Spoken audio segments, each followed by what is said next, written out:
kemarin? Soal ketuhanan, Kang. Iya, iya.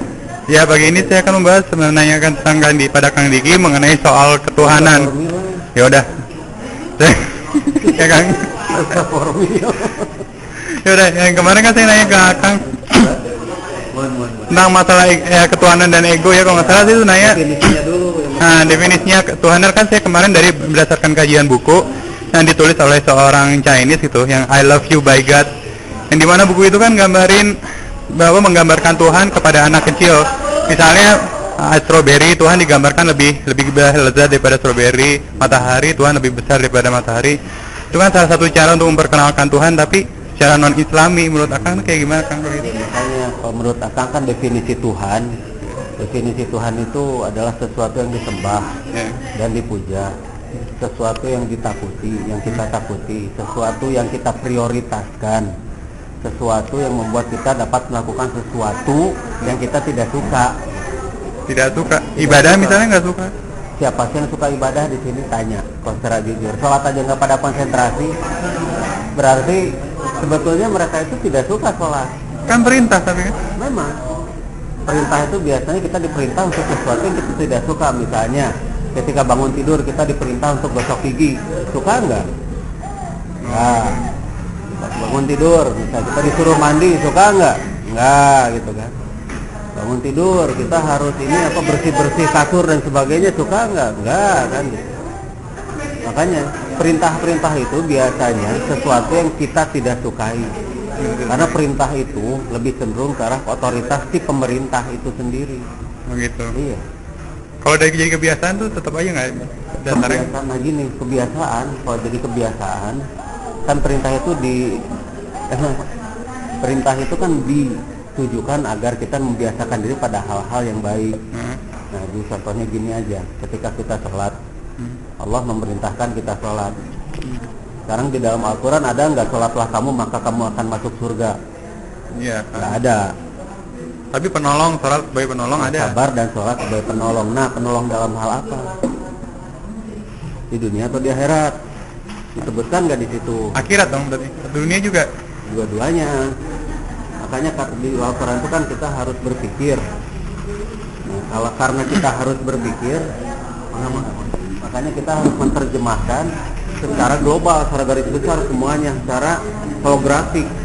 Jadi kita menerjemahkannya secara 3 dimensi. Nah sekarang begini, sekarang kita ada suruhan untuk sholat misalnya gitu. Boleh Kang? Lanjut? Lanjut. Udah. Dipajang di video. Ini ngobrol ibadah Kang. Sholat ya. Keutamaan sholat malam tahajud, kenapa Allah selalu menekankan tahajud itu? Sholat di tengah malam, mereka yang bangun tengah malam. Ginilah ya.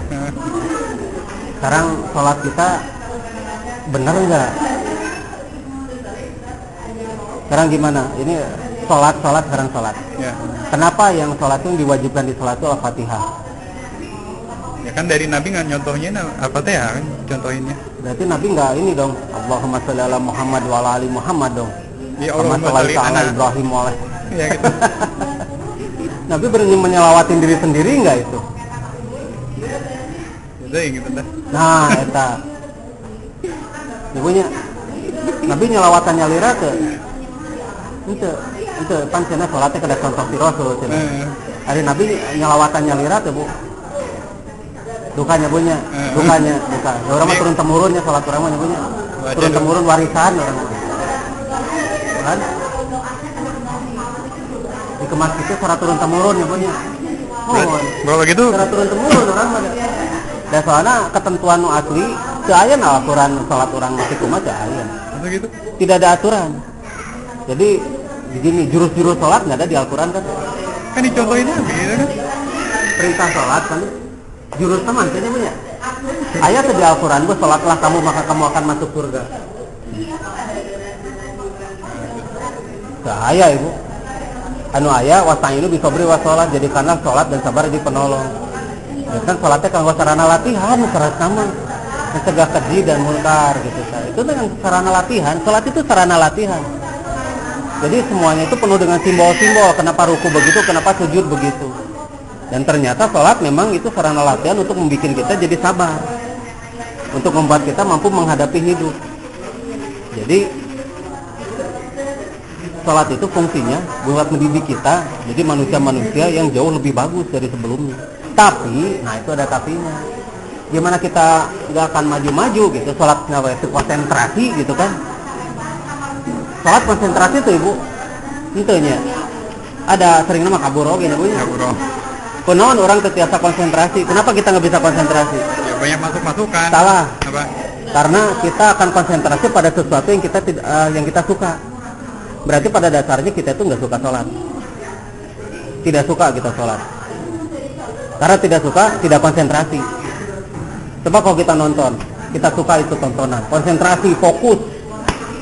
Jadi jelas bahwa sholat itu kita tidak menyukai sholat. Makanya kita tidak bisa konsen.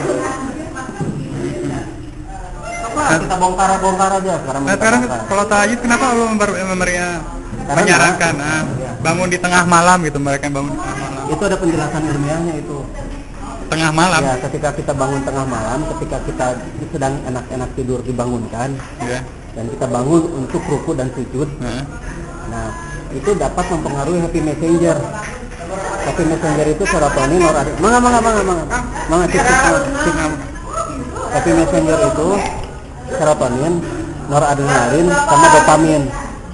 Nah kalau 3 happy messenger itu jalan bagus, kita bakal jadi orang yang super sabar, bisa melihat keadaan dengan terang, tenang, tanpa penilaian macam-macam, dan kita bisa semaksimal mungkin memakai semua fasilitas tubuh kita gitu. Ilmiah itu? Ilmiah. Terus ketika kita ruku, itu kan gravitasi mempengaruhi kan ke peredaran darah. Ketika kita sujud, gravitasi juga mempengaruhi peredaran darah. Asal konsentrasi. Selama tidak konsentrasi, selama ngalamun, selama itu hanya sekedar gugur kewajiban, insya Allah sholat itu nggak akan bawa manfaat apa-apa. Sedikit sekali. Waktu berarti tengah malam itu juga mempengaruhi. Waktu tengah malam mempengaruhi, karena bukan tengah malam, 2/3. Masa 2/3 itu jam berapa? Jam 2-an lah gitu. Jam 2, setengah 3 gitu. Oh gitu. Jam 2, setengah 3 ya? Nah, susah bangun jam segitu kan? Bisa, pakai bel. Nggak tahu kenapa, kalau saya pribadi sholat tahajud itu sulit, tapi kalau misalnya final Liga Champion mah gampang. Karena lebih suka nonton final Liga Champion dan kita tidak suka sholat, itu emang gampang lah alasannya mah. Pada dasarnya manusia itu nggak suka kok sholat. Sok aja tanya, makanya rata-rata semua orang nggak konsentrasi. Semua itu masih dipaksa oleh kewajiban. Jadi kita tuh jadi kayak robot-robot akhirnya. Padahal bukan itu tujuan agama. Tujuan agama itu buat menggembleng kita jadi betul-betul manusia yang beribadah gitu kan. Tadi udah dibahas. Iya, udah dibahas Tim. Oh, jadi karena itu ya teknisnya karena itu mempengaruhi tubuh. Iya. Bangun tengah malam. Coba lah. Kita masih banyak keterpaksaan. Jadi seharusnya karena yang bikin agama itu Allah, karena Allah itu tahu persis apa yang dibuatnya, masa langsung. Jadi laksanakan dengan ikhlas. Asal pantrang kayak gini insan, kedua Facebook, tapi lu kayak gini stres. Itu nah sih. Ya pengana bapak nak balik ke dia kemari teh. Kalau anak ke Garut. Kewajiban sholat, kalau zakat, nah zakat pajak sama itu kan? Pajak untuk ini, untuk umat, bukan untuk Allah kok. Nah, kemarin ini kalau soal zakat di Islam ya Kang ya. Punten kemarin tuh saya dengar pengajiannya Iren Handoyo.